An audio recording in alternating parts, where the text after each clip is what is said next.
Olá, queridos amigos, iniciando nossa aula, nosso encontro, nosso curso, nosso momento de aprendizado.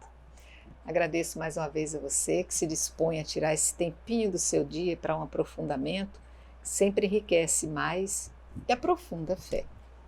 Eu conto aqui hoje com a presença de nossos queridos mestres, a quem agradeço, Diácono José Carlos. Nós que agradecemos, é sempre uma alegria estarmos, também acho que é um momento muito bom, né? Muito bom. Professora Ieda, quem também agradeço imensamente, né, Ieda?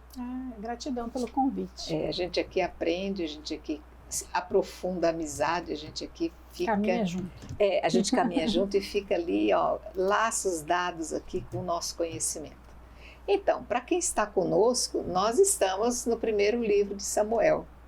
Samuel tem se mostrado aquele menino que desde o ventre da mãe, ansiosamente desejado, vai se entregar a esse serviço do Senhor, vai viver no templo, vai entregar sua vida totalmente a esse trabalho. Agora nós estamos no Samuel já adulto, já amadurecido, que vai encontrar agora seus maiores desafios, que é estar com Saul, que vem se mostrar assim um rei que começou um trabalho assim bem dentro daquilo que o Senhor esperava, mas agora o Saul está se tornando uma pessoa difícil de entender, que ele está saindo fora dos trilhos. Então, são batalhas que vão surgindo e agora estamos diante de Davi, estamos no capítulo já finalizando o 21, eu peço que vocês abram aí, no 21 paramos ali no versículo, quem esteve conosco no programa anterior, nós interrompemos o nosso estudo no versículo 7. Se houve algum avanço, um pouquinho 8 por aí, nós vamos retomar a partir desse 8 mesmo, tá? Para que a gente possa, então, a partir do 8, a gente finalizar, então, até o versículo 10 e depois a gente finaliza o capítulo 21. Mas antes, para que a gente tome pé, e para aqueles que não estiveram conosco no programa anterior, para aquele que está conhecendo o nosso programa agora e quer tomar pé da situação, eu vou pedir, Diácono, pode fazer assim um resumozinho do que nós estamos vendo até agora? Bom, nós estamos aqui... já nessa relação conflituosa do então rei Saul com Davi. Saul atormentado, alguns dizem por demônios, mas aqui me parece muito humana essa relação. Ele é atormentado pelo seu próprio egoísmo, pelo medo de perder o poder. Ele vê essa crescente ascensão de Davi, então nós vivemos essa relação conflituosa que vai culminar com a fuga de Davi, né? Davi, alertado por Jonatas, seu grande amigo. E filho de Saul. Jonatas, ele fica num dilema. Obedecer ao pai, herdar o trono, ou a amizade sincera, uma amizade que nasce em Deus, uma amizade profunda, né, dele com Davi. Então, nós vemos que Jonatas era uma pessoa de muito caráter, porque entre optar pelo pai, que estava errado, né, na situação, optar pelo poder, porque se ele opta pelo pai, né, ele naturalmente ele vai ser o sucessor, né, vai ser o herdeiro do trono, ele é o herdeiro do trono. Mas nós vemos aí que Jonatas, ele toma partido de Davi, porque ele percebe que a verdade está ali. Davi quem tem a razão nesse conflito, que Davi é inocente, né? E que as suspeitas de Saul são assim totalmente infundadas. Então ele vai avisar, vai preparar a fuga, nós vamos ver ele aqui preparando a fuga de Davi, e Davi ele vai então se tornar assim um proscrito, né? Ele vai fugir da corte, vai se tornar um proscrito, primeiro vai vagar ali por Israel e depois vai pelas montanhas, pelas estepes, até vai estar entre os filisteus também. E vai tornar-se um chefe de bando, né? Ele vai ter com ele alguns da família e as pessoas descontentes, as pessoas que não tinham voz nem vez com Saul, ele se torna então essa milícia, podemos dizer, ele forma ali uma milícia, né? e se torna, podemos dizer, um bandoleiro, um chefe de bando, né? E aí vai ter aí nós vamos ter nesses capítulos aqui muitas emoções, muitas histórias terríveis, né? Tensas, e nós vamos ver ainda Davi nesse capítulo buscando duas coisas elementares para a sobrevivência dele. Primeiro, pão. E vai buscar também a espada. Ambos necessários à sua sobrevivência, necessários à sua vida. E a gente vê que, de maneira muito humana, Deus vai agindo na vida do futuro rei Davi. Então vai providenciar para ele o pão, mas não é um simples pão consagrado, lembrando a nossa Eucaristia, uma prefiguração da Eucaristia que Nosso Senhor vai lembrar, inclusive, lá no Evangelho de São Mateus. E a espada não é qualquer espada, é a espada que ele conquistou ao gigante Golias, né? Que nós vimos a luta dele com Golias em capítulos anteriores. Então esse é o resumo da obra. Muito bem. Então, para entender essa saga, vocês vejam, nós estamos no momento em que o profeta existente é Samuel. O rei dominante, como o diácono colocou muito bem, é Saul. Só que Saul, como perde o equilíbrio, fica uma situação muito complicada, porque surge nessa luta toda, nesse cenário todo, Davi, né? Então, nós vamos encontrar agora, a partir do versículo 8, que eu vou fazer leitura, a evolução desse quadro. Acompanhe, porque depois a gente vai se tornar assim, bem interessante saber como Davi vai resolver essa situação, porque agora ele não quer mais confrontar com Saul. Saul, na sua loucura, ele acha melhor deixar ele sozinho. A partir do versículo 8 vai dizer: Ora, naquele mesmo dia estava ali um dos servos de Saul retido perante Yahvé. Ele se chamava Doeg, o Edomita, e era chefe dos pastores de Saul. Davi disse a Aquimeleque: Há por aqui à tua mão uma lança ou uma espada? Eu não trouxe comigo nem a minha espada, nem as minhas armas, porque a ordem do rei era urgente. Respondeu o sacerdote: A espada de Golias, o filisteu, que matastes no vale do Terebinto, está ali embrulhada no manto, atrás do éfode ou do efode. Se quiseres tomá-la, toma, não há outra por aqui. Davi disse: Não existe outra igual, dá-ma. Vou parar aqui. Na verdade, já é também essa presença de Golias que se arvora como aquele que vai derrubar e conquistar tudo que está à frente. Não venha comigo, não tem, eu sou o maior. E de repente uma pessoa inexpressiva, nem fazia parte do exército, uma criança, sem armas, consegue derrubar toda essa pretensão, né? Então, nós vamos, esse capítulo 21, aparece assim, a primeira fuga de Davi num território israelita. Então ele vai para Nob, que é uma região de Israel, próxima a Jerusalém, e ele vai até o sacerdote Aquimeleque. E aí então ele chega, né, e pedindo ajuda, e a questão, como ele está fugitivo, Aquimeleque não sabe que ele está fugindo da corte, fugindo de Saul, porque Saul procura matá-lo por inveja, por medo dele tomar o trono, né? E então ele busca ali ajuda para a sua própria sobrevivência, que é a questão do pão, que ele até não tem o pão profano, mas ele está procurando alimento para a sua sobrevivência, e é dado a ele os pães da preposição, que são os pães consagrados, né? Além disso, a espada também de Golias, que estava no templo. Então ele vai lá e busca, mas o que é interessante aqui, a partir do 8 que você leu, Doeg, ele é um edomita. O edomita, ele não é israelita, ele é pagão. Então, essa pessoa está presente no templo quando Davi busca refúgio, busca ajuda junto ao sacerdote. Então ele é muito importante, esse personagem, porque só ele vai poder executar a ordem, só ele que vai executar a ordem de Saul, que vai ser o massacre dos 85 sacerdotes. Nessa cidade, Saul vai arrasar essa cidade nobre por conta de que deu refúgio.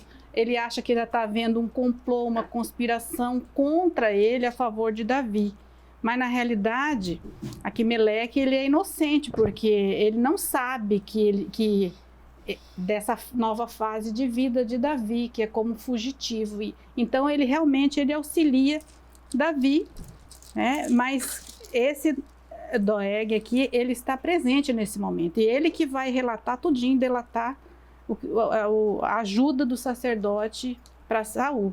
Né? Então a Saul manda matar, primeiro manda o chefe dos exércitos dele matar. Como eles são israelitas, temem a Javé, não tem coragem de matar o consagrado, né? Porque os sacerdotes, eles são consagrados. E ele, como ele é pagão, ele vai executar a ordem.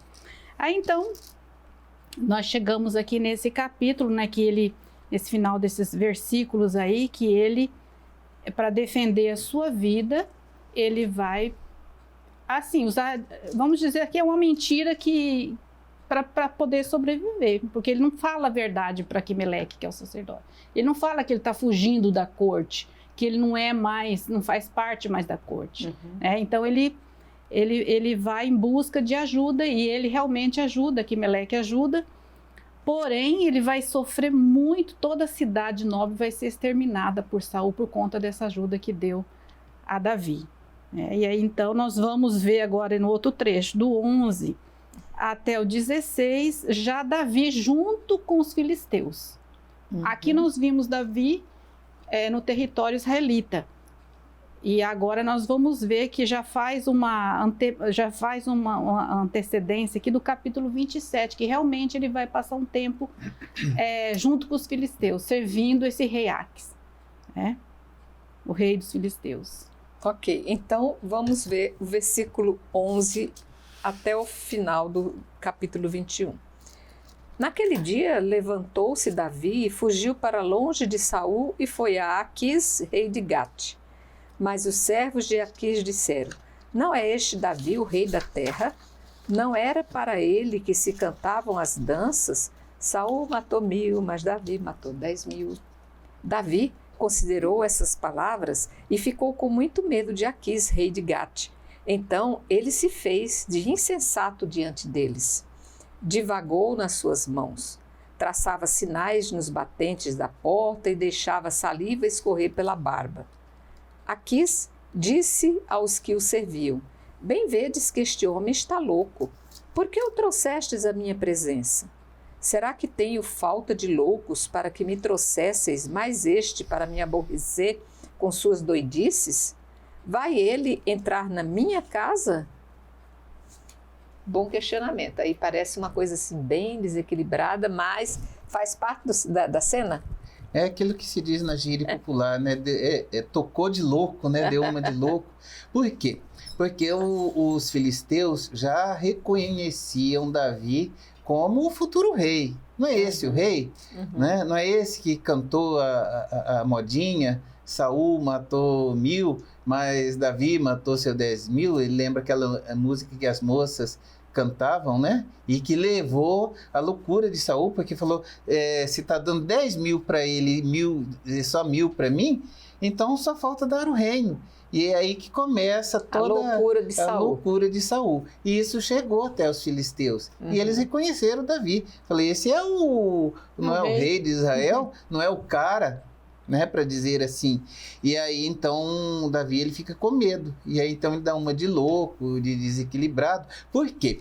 Porque os loucos, eles eram lá na antiguidade pessoas assim ditas intocáveis. Ele é louco, então é sagrado, não mexe com ele não, ele tem alguma coisa ali de sagrado, ou pode nos contaminar. Existia uma superstição em relação aos loucos, e aí tem um tom humorístico, né? Porque o rei, o Aquis, ele vai dizer, mas nós já temos tantos loucos aqui, agora vocês me mandam mais um? Será que nós não temos bastante louco, bastante doidos aqui, né, na Filisteia, para agora vir mais esse louco aqui para me perturbar com as suas doidices? Então a gente percebe um tom de humorismo no autor desse trecho, né, quando ele vai dizer que, entre outras palavras, que na Filisteia, né, havia assim muitos loucos, né, e que Davi seria mais um deles. Então tem um tom de humorismo aí por trás das palavras. E podemos destacar também uma das habilidades de Davi, que Davi era muito inteligente e habilidoso, né? Ele viu que ele estava ele se aproximou lá dos filisteus, mas reconheceram ele como rei, futuro rei de Israel. E ele ficou numa situação difícil, ficou com medo, né? Falou, bom, eles vão me matar agora. E aí destaca a habilidade dele, ele é sempre um bom estrategista. Na hora do perigo, sempre ele tem uma inspiração. Plano. Sempre ele tem um segundo plano ali para poder sair das dificuldades, né? Se fingindo de sonso, né, saiu dessa situação até de morte, porque ele podia ser morto ali, né, pelos filisteus. Eles são inimigos. Verdade. E nós vemos então que Davi tinha muitos dons, né? Era músico, ele cantava, ele tocava lira para exorcizar o Saul. Ele é um estrategista, um grande líder. Rapidamente nós vamos ver aqui nesses trechos que ele juntou um pequeno exército diante dele, uma milícia. Então é um grande estrategista. E agora nós vemos mais ele era um grande ator também. Ele se fingiu e convenceu o rei de que ele realmente não estava bem das ideias. Muito bem, então vamos conhecer esse lado de Davi quando ele vai se tornar chefe de bando, entrando já no capítulo 22. Davi partiu dali e se refugiou na caverna de Odolã. Os seus irmãos e toda a sua família souberam disso e desceram ali para estar com ele. Todos os que se achavam em dificuldades, todos os endividados, todos os descontentes se reuniram ao seu redor e o fizeram seu chefe. Ele reuniu assim cerca de 400 homens. Dali, Davi se dirigiu a Masfa de Moabe e disse ao rei de Moabe: permite que meu pai e minha mãe migrem para vós, até que eu saiba o que Deus fará por mim? Ele os conduziu ao rei de Moabe e ficaram com ele todo o tempo em que Davi esteve no seu refúgio. O profeta Gade, porém, disse a Davi: não permaneças no refúgio, parte e entra no território de Judá. Davi foi e se encaminhou para a floresta de Arete. Além dele ter se tornado louco, agora ele por causa dessa loucura, dessa insanidade, ele é permitido se isolar, né? E ali ele consegue trazer, sob o pretexto talvez de preocupação, de zelo, de cuidado, parentes, que vai de certa forma se tornar um escudo para ele, né? 400 homens. Então é uma antítese aqui, né? Enquanto Saul é aquele que persegue o próprio povo, vai matar 85 sacerdotes aqui na sequência, persegue Davi. Davi ele se torna um protetor do povo, né? E aí em primeiro lugar, ele protege a família dele em Moabe. Vejam bem, a bisavó dele, a Ruth, que nós estudamos o livro dela anteriormente, uma das abuelas de Davi, ela era moabita. Então ele estava ali em família, por isso que ele vai para Moabe. Eles são descendentes dos moabitas. Ruth era moabita. Tá. Então a família dele é bem acolhida. E ele nesse caráter protetor que ele tem do povo, ele consegue juntar também essas pessoas, né, que fala dos endividados, por exemplo, né? É interessante que em Israel existia aquela lei do jubileu, né? Após 5 anos a dívida prescrevia, não se podia, pela lei, não se podia escravizar. Um judeu não poderia escravizar um outro judeu, mas na realidade não era isso que acontecia. Então são essas pessoas descontentes, esses oprimidos, né, esses endividados, esses pobres, que vão formar com Davi essa milícia. Ele consegue liderar, né, esse povo aí que está sendo oprimido pelo rei Saul. Ele junta em torno de si esse povo para formar aí seu primeiro núcleo, sua primeira milícia, né? E também ele vai oferecer aí proteção para essas pessoas, né? E que vão formar o futuro exército do rei Davi. Né? Nesse ínterim vai se recrudescendo a perseguição de Saul a Davi. Por isso que ele leva a família para Moabe para ficarem ficarem melhor protegidos lá. Então, aquilo que antigamente era feito de forma bem velada, com muito cuidado, Saul queria eliminar Davi, mas não podia ser exposto, isso era uma pretensão muito pessoal dele. Agora acaba esse zelo, esse cuidado. Ele agora não tem medo, agora ele partiu realmente para a guerra, e agora realmente Davi precisa lutar pela própria vida de forma também aberta, usando todos os seus recursos, né? Então, esse capítulo 22, ele vai mostrar essa nova fase na vida de Davi, como fugitivo. Ele vai primeiro aqui buscar refúgio nas grutas, né? E aí, então, ele vai se juntar com esse grupo de pessoas que estão descontentes com a administração também com o rei Saul, né? Aqui dizem que são pessoas endividadas, são pessoas descontentes, as pessoas que estão com dificuldade vão se unir, então ele vai se tornando cada vez mais um líder popular. Porém, ele sabe que ele está sendo perseguido por Saul, né? E Saul quer a morte dele a todo custo.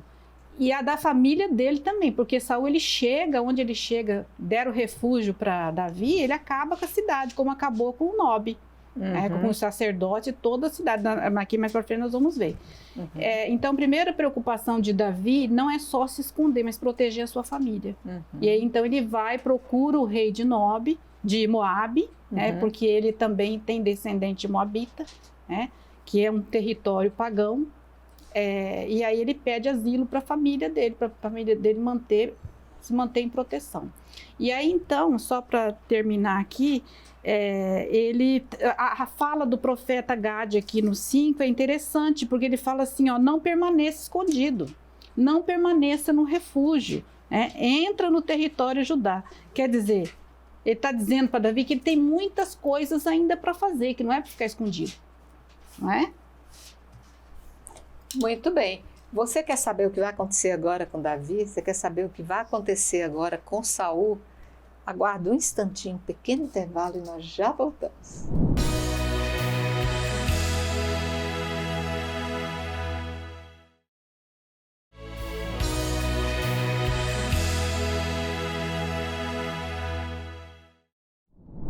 Ok, queridos, voltamos. Nós estamos no primeiro livro de Samuel, já no capítulo 22. Vou fazer agora o relato daquele massacre pavoroso dos sacerdotes de Nob, que vai ser do versículo 6 até o final do capítulo 22, no versículo 23. Vou pedir um pouquinho de paciência para quem está usando apenas a audição para conhecer o texto e pedir tolerância mais ainda para aqueles que estão com o livro e que estão me ouvindo também, pelas falhas que ocorrerem durante a leitura. Vai dizer assim: Saul teve notícias de que já se sabia onde estava Davi e os que o acompanhavam. Saul estava em Gabaá, sentado debaixo da tamargueira, no alto da colina, a sua mão na lança, e todos os seus oficiais estavam de pé junto dele. Então disse Saul a todos os oficiais que estavam de pé junto dele: Ouvi, pois, benjaminitas, dar-vos-á também o filho de Jessé, a todos vós terras e vinhas, e vos nomeará chefes de 1000 e chefes de 100, para que todos conspirem contra mim. Ninguém me avisou quando meu filho fez aliança com o filho de Jessé. Nenhum de vós se inquiete por minha causa e não me revele que meu filho armou contra mim, meu servo, para me estender armadilhas como hoje se vê. Então Doeg, o edomita, que estava de pé junto aos oficiais de Saul, tomou a palavra e disse: Eu vi o filho de Jessé que foi a Nobe, à casa de Aquimeleque, filho de Aquitobe, o qual consultou por ele a Iavé e lhe deu víveres e também a espada de Golias, o filisteu. Então o rei mandou chamar o sacerdote Aquimeleque, filho de Aquitobe, e toda a sua família, os sacerdotes de Nobe, e todos eles compareceram perante o rei. Disse Saul: Ouve, filho de Aquitobe. E ele respondeu: Aqui estou, senhor meu. Saul lhe disse: Por que conspirastes contra mim, o filho de Jessé, e tu? Tu lhe deste pão e uma espada, e consultastes a Deus por ele, a fim de que ele se transformasse no inimigo contra mim, estendendo-me armadilhas, como hoje acontece.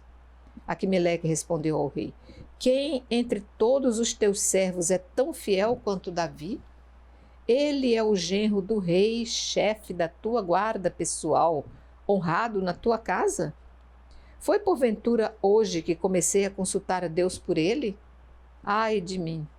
Não impute o rei a seu servo e a toda a sua família semelhante acusação, porque o teu servo nada sabe de tudo isso, nem muito nem pouco. O rei replicou: Tu morrerás, Aquimeleque, tu e toda a tua família. E o rei disse aos da sua guarda pessoal: Voltai-vos e matai os sacerdotes de Iavé, porque eles também ajudaram Davi, porque souberam que fugiu e não me avisaram. Mas os oficiais do rei não quiseram levantar a mão contra os sacerdotes de Iavé e matá-los. Então o rei disse a Doeg: Tu volta-te e mata os sacerdotes. Doeg, o edomita, voltou-se e matou-os, ele mesmo, naquele dia. Matou 85 homens que vestiam efode de linho. Quanto a Nobe, a cidade dos sacerdotes, Saul passou a fio da espada, homens e mulheres, crianças e recém-nascidos, bois, jumentos e ovelhas. Somente escapou um filho de Aquimeleque, filho de Aquitobe, chamava-se Abiatar, e fugiu para junto de Davi.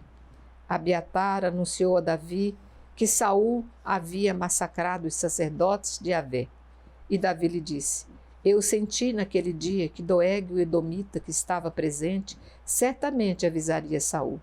Fui eu que me voltei contra os membros de tua família. Fica comigo, não temas, pois o que procurar a minha morte também procurará a tua. Comigo estarás bem seguro. A gente vê aí a natureza humana, né? A natureza humana que, para se manter no brilho, ele não se nega a matar o próprio filho, parentes, pessoas consagradas. Sacerdotes, pessoas sagradas. E aí, então, é essa miséria humana.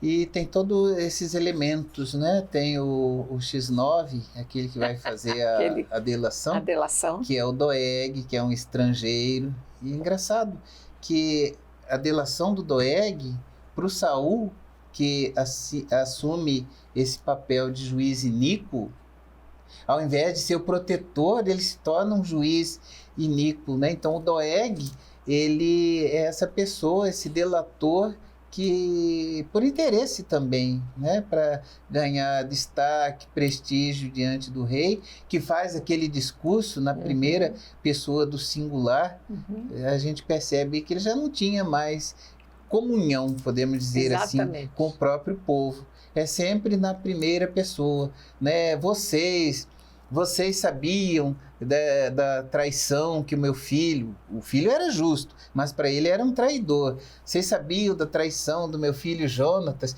Ninguém de vocês me avisou, ninguém delatou, né, o Jonatas, ninguém avisou da fuga de Davi, né? Aí o delator, ele se apresenta, né, dizendo: eu sei, aconteceu isso e isso. Os sacerdotes, né, lá em Nobe, eles facilitaram, deram pão, eles deram arma para Davi, né? Então ele entrega aqueles que nem sabiam, porque Davi não contou toda a verdade. Davi chegou lá e falou que estava numa missão, que ele estava sem arma, porque era algo urgente, que o rei tinha mandado fazer. Ele usou de um artifício, né? Anteriormente. Ele, digamos assim, ele omitiu, né, a verdade aos sacerdotes.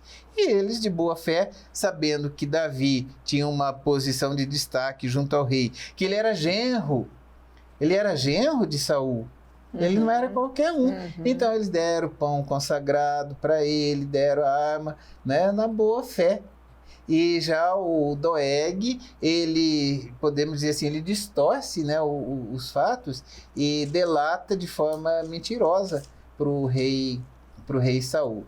E aí, então, são chamados esses sacerdotes que passam por um julgamento injusto, porque o rei ele se torna ali rei, juiz, né, e de forma injusta, um juiz iníquo, né, ele é totalmente injusto. Os sacerdotes se defendem contando a verdade, ele não dá ouvidos e ele dá essa sentença terrível, né, para os sacerdotes, que os próprios soldados israelitas não cumprem. Eles se negam a matar os irmãos e pessoas consagradas, né? Pessoas consagradas da tribo de Levi. Sacerdotes eram pessoas sagradas, então eles se negam a cumprir uma ordem perversa, né?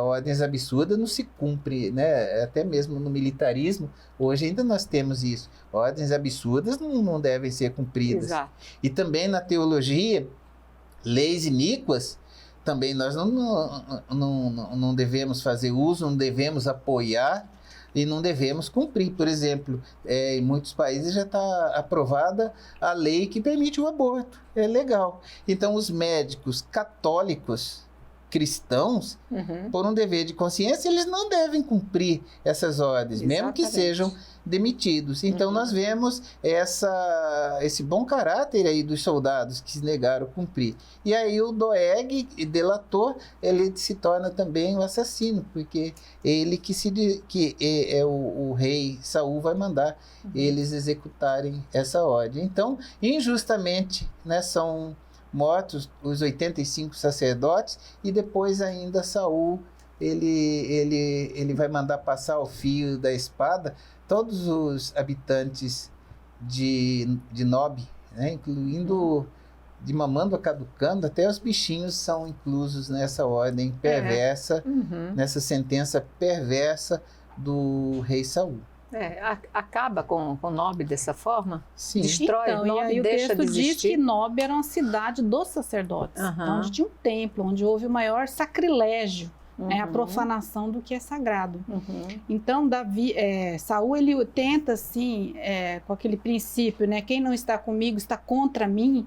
Então, ele faz isso, né, que isso sirva de exemplo para quem não está com ele, para não se aderir a Davi. Né? Então, ele mata, ofende os seus militares israelitas, ele ofende, porque ele manda fazer uma ordem e eles não cumprem, porque tem temor a Javé. Então, ele já não teme mais Javé, ele já não anda, ele rompe aliança, né? Ele já é um rei que está governando de forma arbitrária, né? Olhando sempre para os seus próprios interesses, que é o poder. Isso. Né? E aí, então, ele comete esse sacrilégio, viola a justiça, né? E aí vai mostrando cada vez mais o texto um Saul temível, um Saul que caminha para a sua própria destruição e o fim do seu reinado. E vai mostrando um Davi mais protetor. Porque aqui até mesmo o texto, ele diz assim, Davi, Aquimeleque, quando é acusado de ter ajudado Davi, ele fala, não, mas Davi é seu servo fiel. E Saul, ele está cego pelo poder, ele não consegue enxergar isso. Tanto que o filho dele se alia a Davi porque percebe que o pai não está bem. Né? Então, aí nós vamos ver que o único que sobreviveu aqui no finalzinho do 20 até o 23, foi Abiatar, filho do sacerdote Aquimeleque, que vai se juntar a Davi e vai no futuro aí tornar o seu sumo sacerdote. Ou seja, vamos ouvir falar bastante dele, né? Porque vamos ouvir falar muito de Abiatar. Sumo sacerdote. Sim. Durante toda a vida de Davi, ele vai ser o sumo sacerdote. Lá na frente, bem na frente, que ele vai ser daí destituído por Salomão. Mas durante a vida toda, ele vai ser o sumo sacerdote. Muito bem. Vamos entrar então no capítulo 23, para a gente continuar entendendo. O que vocês acham? Vocês acham que já devo ler todo esse trecho? Acho que vou ler do versículo 1 até o versículo 14. Já? Porque aqui já coloca já uma história assim, já meio completa, assim fica mais fácil do entendimento. Levaram esta notícia a Davi. Os filisteus sitiam Ceila e saqueiam as eiras. Davi consultou Yahvé. Devo partir e atacar os filisteus? Respondeu Yahvé. Vai, vencerás os filisteus e salvarás Ceila. Entretanto, os homens de Davi lhe disseram: nós, aqui em Judá, temos já tanto a temer, quanto mais se formos a Ceila contra as linhas dos filisteus. Davi consultou novamente Yahvé e Yahvé respondeu: parte, desce a Ceila, porque entregarei os filisteus nas tuas mãos. Desceu, pois, Davi com seus homens a Ceila, atacou os filisteus, tomou o seu gado e lhes infligiu uma grande derrota. Assim, Davi livrou os habitantes de Ceila, quando Abiatar, filho de Aquimeleque, se refugiou junto a Davi, desceu a Ceila levando o efode consigo. Quando chegou a Saul a notícia de que Davi tinha entrado em Ceila, ele disse: Deus o entregou nas minhas mãos, porque caiu na armadilha entrando numa cidade de portas e ferrolhos. Saul convocou todo o povo às armas para descer a Ceila. Depois cercou Davi e seus homens. Davi soube que era contra ele que Saul maquinava maus propósitos e disse ao sacerdote Abiatar: traze o efode. Disse Davi: Yahvé, Deus de Israel, o teu servo, ouviu-o dizer que Saul se prepara para vir a Ceila e destruir a cidade por minha causa. Os notáveis de Ceila me entregarão nas suas mãos? Saul descerá de fato, como entendeu o teu servo? Yahvé, Deus de Israel, faze-o saber a teu servo. Yahvé respondeu: descerá. Davi indagou: entregar-me-ão os notáveis de Ceila a mim e aos meus homens nas mãos de Saul? Disse Yahvé: entregarão. Então Davi partiu com seus homens. Cerca de 600 saíram de Ceila e andaram errantes. Informaram Saul que Davi escapara de Ceila e ele abandonou o plano. Davi permaneceu no deserto, nas falésias, permaneceu na montanha no deserto de Zif, e Saul foi continuamente à sua procura, mas Deus não deixou Davi cair em suas mãos. Porque agora tem um Deus que protege Davi. Manifestamente, Yahvé abandonou Saul e se posta do lado de Davi, né? Bom, em primeiro lugar, Saul que abandonou Yahvé. Ele desobedeceu, ele matou os sacerdotes, tornou-se violou as leis, ele mesmo se afastou. Né? E aí nós vemos, assim, de forma muito humana, Deus intervindo, mas intervém assim sutilmente. Né? Outro ponto interessante, Davi com seus homens, com a sua milícia, o que ele fez em Ceila? Ele libertou aquela cidade. Ele venceu a batalha, expulsou os filisteus dali. Essa cidade, ela era uma cidade murada, né? Tinha muralha, mas com uma saída só. E ele venceu os filisteus, expulsou os filisteus, tomou o gado dos filisteus, enfim. Ele salvou, né, os habitantes de Ceila. Mas aí o que acontece? O rei Saul fica sabendo de tudo, né? E ele falou, agora ele entrou na armadilha, porque ele entrou num beco sem saída, só tem uma saída, basta eu cercar, e aí eles vão me entregar, Davi, e ele está pego. Mas então Davi ele recorre a Deus, aí fala do éfode novamente, porque existiam dois tipos de éfode. O primeiro era a veste sacerdotal, o outro era uma espécie de um móvel, onde tinha ali as pedras que eram jogadas, né? Urim e Tumim. Urim e Tumim, né? Que aí fazia uma pergunta se desse uma daquelas pedras era sim ou não. Então aí nós temos a resposta de Deus. Deus responde através do uso do éfode, do Urim e do Tumim, que primeiro o Davi vai atacar. Segundo, os habitantes não vão ser gratos. Os habitantes vão ser ingratos, porque eles têm medo, né? Então é melhor que morra o Davi do que a cidade toda, como fizeram com Jesus. Caifás vai dizer a mesma coisa. É melhor que morra um só do que pereça a nação inteira. Aqui eles usam o mesmo critério. Eles iriam usar o mesmo critério. E Deus mostra isso para Davi. Se o rei vier, ele vai secar, vai. E os habitantes vão ser gratos a você? Não, não. Eles vão te entregar. E então Davi, ele consegue fugir, né? E então a gente vê nessa passagem assim que Deus, de uma forma sutil, Deus vai protegendo Davi de toda essa perseguição. É interessante no versículo 9 também, que ele diz assim: Davi soube que era contra ele que Saul maquinava maus propósitos e disse ao sacerdote Abiatar. Então ele procura, então ele teve alguma informação, né, antes de consultar, ele ficou sabendo, parece que ele tem algum espião lá no junto com Saul que informa o que está acontecendo, né? Provavelmente pode ser Jonathan, não é? Porque Jonathan sempre foi amigo fiel de Davi. Né? Mas aqui o texto não afirma, é só uma suposição. Mas eles já tinham também o serviço de inteligência naquele tempo, tanto de um lado quanto de outro. Porque Davi, ele também ficava sabendo o que acontecia, né? Sim. Então, os dois lados, eles tinham o seu serviço de inteligência, o seu serviço de espionagem. Isso não é coisa dos tempos modernos, não, né? Não é James Bond, não. Antigamente, eles já tinham. Faz parte da sobrevivência, né? Sim. A gente percebe que os planos de Saul aqui, que o oráculo não é do Senhor. Ele fala assim, né? Agora Javé me entregou o meu inimigo.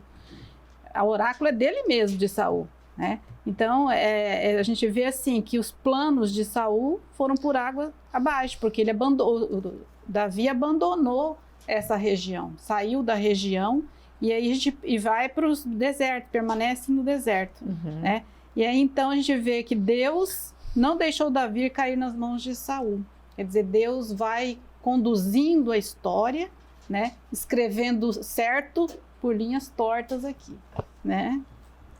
Prossigamos então, versículo 15. Davi viu que Saul saía a campo para tentar contra sua vida. Davi estava então no deserto de Zif, em Oreza. Jonatas, filho de Saul, levantou-se, veio encontrar-se com Davi em Oreza e o confortou em nome de Deus. Disse-lhe: não temas, porque a mão de meu pai Saul não te atingirá.